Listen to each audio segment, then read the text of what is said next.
What's up, ladies and gentlemen? Tyler Clark pretending to be Alex Hormozi coming to you today to discuss how I spent more money than most people will put into a car into one day of consulting with Alex Hormozi.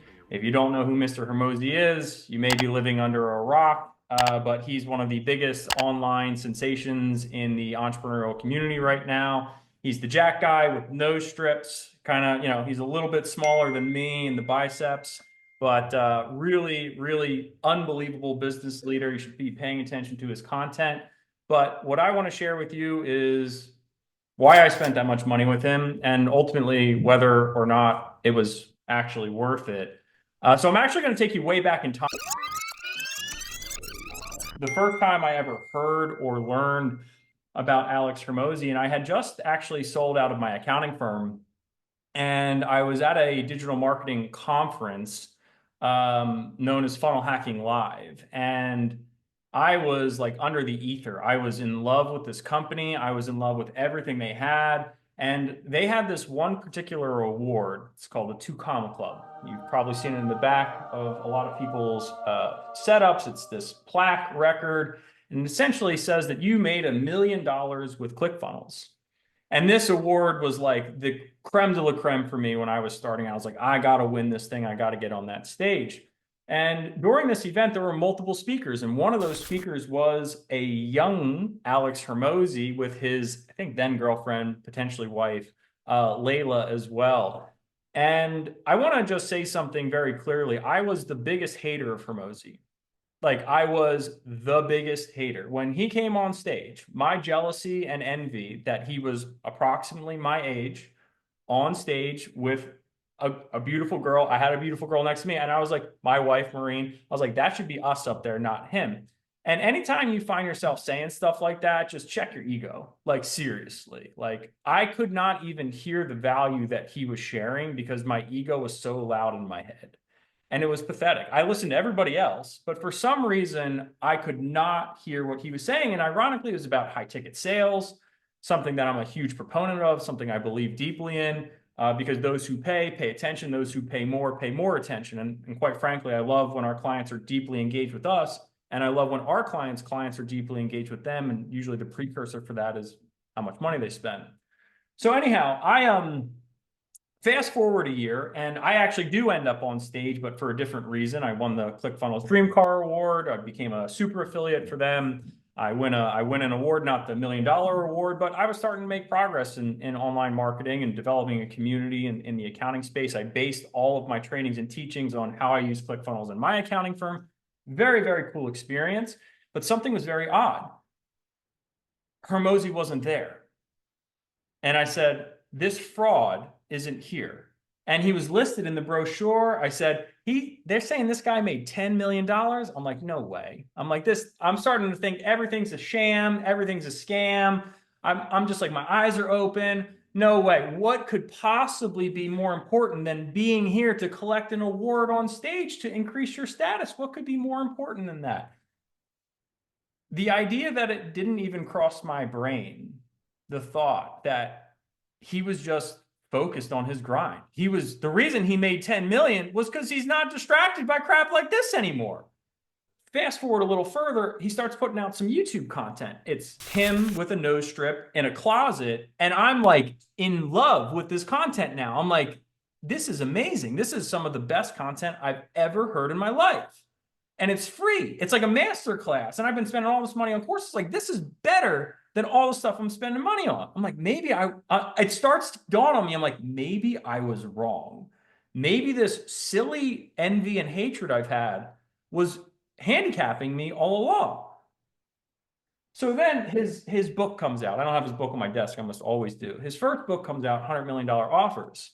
And $100 million Offers is the only business book that I've read digitally, bought the copy of, read the physical copy, and listened to the audiobook of. It's the only book I've consumed in 3 different media formats, all within a tight period of time. And what ended up happening is that basically in the 6 months from reading that book, we broke through the $1 million annual threshold. Like, we radically changed our offer. We aligned it. We followed every principle that was in that book. And then boom, we took off like a rocket ship right through the barrier or the threshold that had been holding us back. And so now I had gone from, and this is just a larger point that I want to make about content production for people, is like, you're going to have haters. Over a long enough time horizon, you deliver enough value, you'll convert your biggest hater into your biggest follower and your biggest fan. So stick with it. Don't let the noise or like whatever else stop you. Like, just live in the fact that, like, outcompete them. That's what Hormozi did. He just outcompeted everyone, and he earned my respect by not talking, by doing, and then showing what he was doing, which is, again, just hats off to him. So I read the book, break through the milestone, and now he's getting ready to launch his second book, $100 million Leads. And he's got an affiliate contest. And if you are in the top 10 of people who register for his live event, you'll have a chance to interview Alex. Fast forward, me and my wife, we put a bunch of Hail Marys together, email list, incredible offer, DM campaigns, like you name it. And we just went crazy promoting it. And we ended up beating 25,000 other businesses. We placed 8th. I think we had registered 1,200 people for his event. Just hats off to me. And the reason that I bring that up is that the reason we were more successful than people with much more cash to spend and much bigger lists than we are is the same reason our clients can outcompete bigger firms. You make smarter offers. Our offer was get $30,000 of value in exchange for 30 seconds of your time. Just register for this, and we're going to give you this stack of bonuses for free. And we just sent that to every person that we possibly could. And it worked. And it worked really well. Did the interview. It's on the YouTube channel. I'm not going to cover it in detail, but super cool experience. Alex is a great guy. A lot of amazing insights. If you haven't watched it yet, go watch it. And then something interesting happens. A couple, 2-3 months go by, and we get an email from his marketing director, Tobias, great guy as well, British dude. And he said, hey, we're planning this event. Do you want to come out to it? I'm like, oh my God, that's amazing. I would love to come. Like, are you kidding me? Like, this is super cool. And I think it was like maybe $5,000 all in for both me and my wife. So like 2,000 or, 2,500 a pop for attendees. And it's their first ever workshop. And so I go there and I'm like, I think we're going to be the small fish in the room. I'm like, there's going to be all these huge heavy hitters here. I'm so excited to be here. Oh my God. I get there, and I think we were probably like top 5% of the businesses there, which surprised me. It was a little off-putting, not terribly, but there were some startups, there were some side hustlers, there were some people in their early 6 figures, all great people, don't get me wrong. Like, it was a room of really great people. And then there were some really big people doing, 8 figures or more annually in their businesses. And the event, for the first one, I thought it was awesome. Truly, like, great value, really helped us understand things from a value perspective for investors. My big takeaway for the event, and I think that this is something everyone can benefit from, is a question that one of their managing partners in acquisition.com asked, which was from Neil. I can't remember his last name off the top of my head. But he essentially said there's no disadvantage to thinking about your business from an investor perspective. If the goal is to eventually sell your business, you should start planning for all of the things that they value now and acting accordingly. So they value revenue growth more than anything else, right? Because it's easier to cut costs than it is to grow revenue. So there were all these different things that they just like cemented for me that I thought or maybe had an inkling towards. And I was just like, wow, I'm so happy to be able to know this definitively now, and I can act smarter for it. However, where does the $50,000 come in, Tyler? You've only spent $5,000 so far. So what's going on? Well, if you know anything about Alex, he loves money, and he's not bashful about it. So during the event, I guess it was a 2-day event, I think, 2 or 3 day. I think it was 2-day. And at the end of the first day, they go, hey, we're going to do this thing. We're not sure if we're going to do it. Scarcity, urgency, all the gems.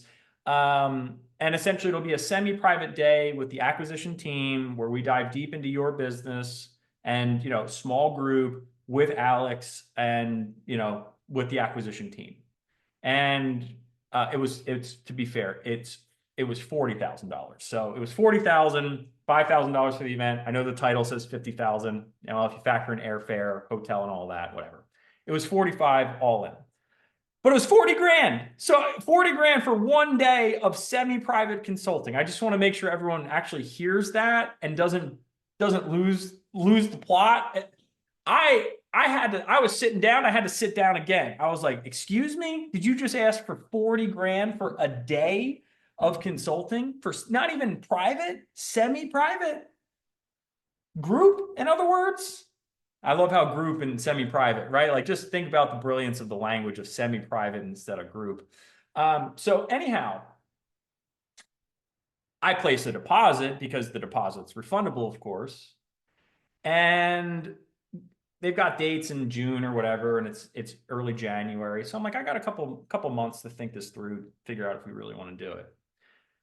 So my wife and I go home. We have a new baby, okay, right? Like we got a lot of stuff. We got a business to run. It's a long trip, France to Vegas. It's not cheap to get there. It's 40 grand. Got to say that again. It's a day, semi-private. Got to say that again. And, we went back and forth a lot on that decision. And what really ended up being the defining decision-making factor for us was we said, one, has getting niche specific education ever not netted us an extremely positive ROI? Ever? Has that ever been the case? And you're like, no, I mean, every single time we've done this, it's made us more money. Every single time. You're like, okay. And then we're like, well, what's the likelihood that we're going to be able to do this again at this price? And we're like, well, it won't be this price ever again because we know Alex, and there's a good chance they never even do it again. So with those two things, we said, all right, let's do it. So we pay all the money, we fly out there, and how was it? Was it worth it? Before I answer that directly, I just want to say I think a lot of people here are spending $40,000 for a day of someone's partial attention, and they have a very hard time fathoming it. When I first heard that Russell Brunson's inner circle was $25,000 a year, and this was like almost 10 years ago, I guess 7 years ago at this point, I was like, you would have to be a stone cold to pay for that. I was like, there's no way it could possibly be worth that. Now, keep in mind, Hormozi was in Russell's inner circle. Like almost every heavy hitter that you have ever heard of spent time in Russell's inner circle. So the networking effect alone is tremendous. And the fact that all of them are significantly wealthier today, largely due to the fact that they make those investments, is also true.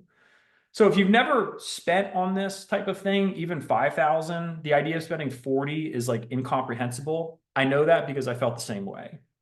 And then all of a sudden you get larger. And so the type of people that can solve your problems or help you gets so much smaller, because the number of people who've taken a business from 0 to 1 million is pretty high. The people who've taken a business from 1 million to 10 million is extremely small.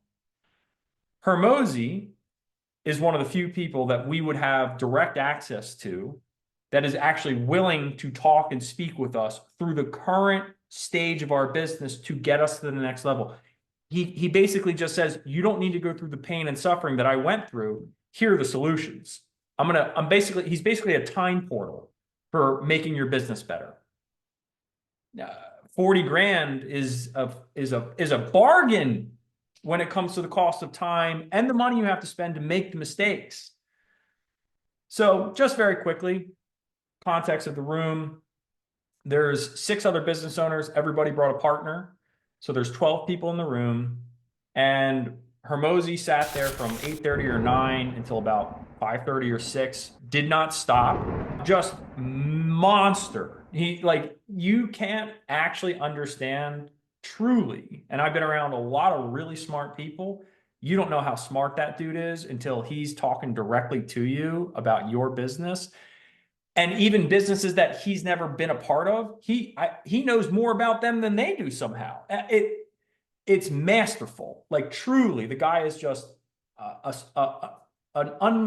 feels like almost a never-ending spout of wisdom and knowledge. It's masterful to behold. So go check out the workshop at the very least. Seriously. So one group goes, second group goes, we're third. And I've got tons of notes from the event. And if there's enough interest, maybe I'll just share them from the event itself as well as our consulting day. I'm just typing furiously away at everything. Like I've got pages and pages of notes, all fantastic stuff. And the ability to shift from hands in the dirt, tactical, tonality, whether it's scripting, whether it's process changes, to really high level vision strategy and have it seamlessly work together. So you can fill in the details and the gaps, but you can also talk about like where's this going? What's the highest possible return that you can get from this business? Again, awesome. So when it's our turn, just to, kind of cut to the chase here. Interesting point to make. Be very careful about the language you use. So Hormozi is a fanatic with precision of language, and I think we all should be. A lot of our clients, accounting firms in general, they refer to prospects and clients as the same thing. It's very weird to me. They say clients, and I'm like, did they pay you money? They're like, no, but they're going to. I'm like, they're a prospect. But I had a similar experience, but in a different way. I was under the impression we had a churn issue. And before going to the event, both the 2-day event and the 1-day, semi-private event, they made us do a ton of due diligence on our own business, which I would argue is even more valuable than anything else because you get tons of insights when you are forced to sink into your own business's numbers. Like they need something to look at. You need to generate something for them to look at. So you're like, oh, that's our LTV. Oh, that's our conversion rate on that. Oh, well, that's actually better than I thought. Oh, that's actually way worse than I thought. And so you get this ridiculous wealth of knowledge just by forcing yourself to prepare for something like this. I didn't bring that point up earlier, but I want to bring it up now. So they had almost like they basically had a bio that we prepared and gave to them. Of course, he reviewed it ahead of time and already was able to dissect what needed to happen. And so, it's our turn. And I go, well, we've got a churn problem. And he's like, no, you don't. I was like, what are you talking about? It's my business. I was like, we definitely have a churn problem. He's like, no, you don't. He's like, you're basically in the education business, right? I'm like, more or less, yeah. And he's like, and more than 90% of all of your clients are finishing their engagements with you. I'm like, oh yeah. I mean, no one ever cancels, like literally like never. He's like, so you don't have a churn problem. And he's like, I think what you're getting at is you have an ascension problem. In other words, when people are done with your core service, you're not keeping them around longer, right? So your LTV shorter or lower because they're not renewing for more accountability or more coaching or more support services. I was like, that's right. He's like, so you have an ascension problem. I was like, I guess I do. So I just bring this up because sometimes you'll be talking to clients and you think you're talking about the same thing, but you're actually not. And so get the clarity on what the heck you're talking about, what problem you're solving for, and then progress. Very small part of the experience, but really insightful. So then I go, oh, okay, well, you basically created a 40x version of the business that I have right now. Dream Firms is gym launch for accountants, more or less. And how did you solve this problem? And so this is a great point for all the entrepreneurial accountants listening to this as well. When you are delivering a service, okay, the value that you provide is almost directly correlated to the frequency with which you bill, in addition to how a lot of people deliver a ton of value very early on in the relationship, right? Like they deliver a lot, and then the value tends to have a little bit of a fall off point once everything is installed properly, running appropriately, right? So like it makes people more resistant to price changes or even increase in length of services, the longer you wait to have the ascension conversation. This was a light bulb moment for me, because my mindset was always sell them, get them on board, deliver a hell of a great experience, and if you do a good enough job at the end of it, they're going to want to stick around. That's always been my mentality. But what he said, he's like, well, they just finished eating a steak and you're selling them a steak. That's why they're not buying. Duh. Like, again, sometimes you just hear it and you're like, duh. And so a classic Hormoziism is treat your upsells like downsells. And this is one of the core principles we like to teach and help our clients with, is that if your service model is more premium in the beginning, and by nature it is, you solve a lot of really big problems early on. Well, do you want to wait until a full year goes by, or whatever the length of the initial contract is, to then sell them again? Or do you want to have specific shorter intervals in which you deliver a very specific set of services, and then somewhere when they're getting maximum value, offer them the opportunity to extend the service contract while also simultaneously changing their payment cycle, so that it feels, and it is, like they're spending less money for more services, but both of you have won in the process. So this was, again, light bulb. When I say our conversion rate for Ascensions went from 30% to 80%, I'm going to say that again. We went from 30 to 80 with this this was like the span of like 10 minutes of conversation. And we talked for another probably like 90 minutes just on our business. That one thing has already 5x our return on investment. 1 10-minute conversation. Of course, we had to implement it. We had to build things to support it. Don't get me wrong. I mean, I think a lot of people think, someone says something to you, you should make your money back tomorrow because they said something to you. Obviously, you're putting in the work. I'm putting in the work. There's always going to be some time delay before you get your return.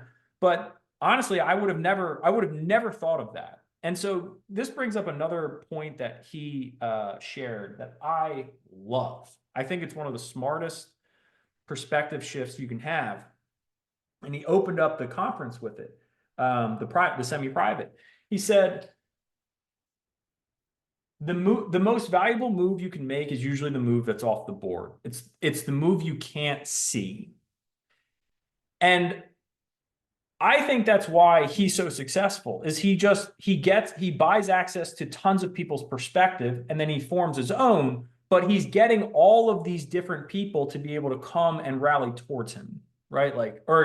Come and give him insights that he can't see. So how does that apply back to you, and how did it apply to us? So one of the other core themes that he brought up in his inside of all of the conversations with us is, what's the final version of your business?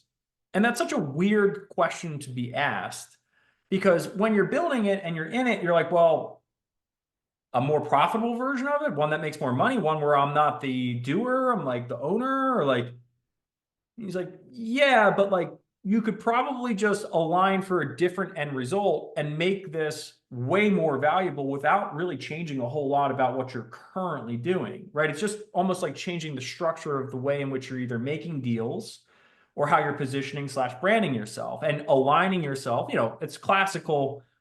If you know what the end result is, you can work backwards from it, and then you're going to be more efficient. And so for us, we are basically all of the benefits of a franchise with none of the drawbacks. In other words, you still retain all of your agency. You still retain all your equity. You don't have to pay royalties. You don't have to do any of that. You learn the best systems. You learn the smartest ways to grow your accounting firm. You learn the smartest ways to use outsourcing. You learn all the things. And then you have all of the additional support systems that franchises don't even give you. They don't even give you it. They're charging you tons of money, and then they're trying to own you for life. And they deliver a fraction of what we deliver in terms of results and services. So we give you way more freedom, way more control, and way more support, and way more education. So, and the reason I bring this up is that he essentially said, you're basically doing all the work that's associated with being able to facilitate a roll-up. You take your top 10 or 20% of your clients, you position the offer as you say, hey, look, and this is true, right? If any competent accountant understands financial arbitrage, if a really big entity buys a smaller entity, a $100 million business buys a $1 million business, well, if the $100 million business is trading at 3x, the $1 million business trades at 1x. And as soon as the $100 million business buys the $1 million business, this $1 million book on paper, of course, is now worth $3 million just because of the fact that it's associated with the larger entity. So what does that mean for us and for our clients? Well, the goal of all of our clients is eventually to sell their accounting firms, of course, and take it one step further. It is to sell it for a premium price. That's why they're working with us, because they want to put in the work that earns them a premium valuation. They want to have high levels of growth. They want to have great margins. They want to have turnkey operations where they're not doing the work. That's what they want to do. Well, what does PE want? What do really large companies want in relation to buying assets? They want all those things, but they also want large revenue numbers, right? They don't want to buy the $500,000 firm, even if it has all of those attributes. I know that because I served up a firm like that, and they're like, we're not interested. We're only interested in 3 million and up, or 1.5 million and up. It's just too much work for too little return, which I get. However, if you were to bring to them $40 million plus accounting firms, basically all in different verticals, all with amazing margins, if instead of the firm owner getting 1 million or 1.5 or even 2 million, you could reasonably command 3 to 4x because of the size of all of them combined together. So as soon as he said that, I was like, I'm already doing brokerage. Like, I'm already working in the buy-sell capacity. I'm already aligning all of these firms for all of these synergies. I just didn't think about it like that. I just didn't think. Duh. And I was like, but why didn't you do, again, like why didn't you do this for gym launch? Right?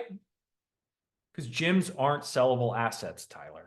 Accounting firms are. I'm like, you're right. Of course. You're absolutely right. I could share so much more about this experience, but I think if you just reflect on the things that I have shared so far, which is stay in the content game, keep outworking your self-doubts, outwork your haters. You can turn your biggest hater into your biggest fan. I'm living proof. If you would have told me that 3-4 years ago, I'd be giving Alex Hormozi 40 grand for a semi-private lesson, I would have laughed in your face. That I would be putting on a stupid nose strip, I would have laughed in your face. And then take it one step further, right? What else? There is the give first mentality. There's offering so much value before he even asks for a penny of me, right? Like, just masterclass in being able to pressure cook your audience, speak to their core desires, educate them, put on a great experience, and then ultimately capitalize on a meaningful transaction. And then be able to deliver on that experience as well, to the point where I can proudly and boldly proclaim that that was the best money I think I've ever spent in my life. And I've made some really good investments, and that one was the best. So that's what I got for you. Was it worth it? Hell yeah. And do I think you should go and check out Alex Hormozi's next workshop? I think you'd be an idiot if you didn't do that. So my name's Tyler S. Clark. Thank you so much for your most precious resource. I'm going to take this silly nose strip off. Have a wonderful rest of your workday. And remember that only you can create your dream firm, but we are here to help you every single step of the way. Looking forward to seeing you inside of the Dream Firms Network. Check out what we've got going on to be able to help you to build the firm of your dreams. Have a great day, everyone. See you.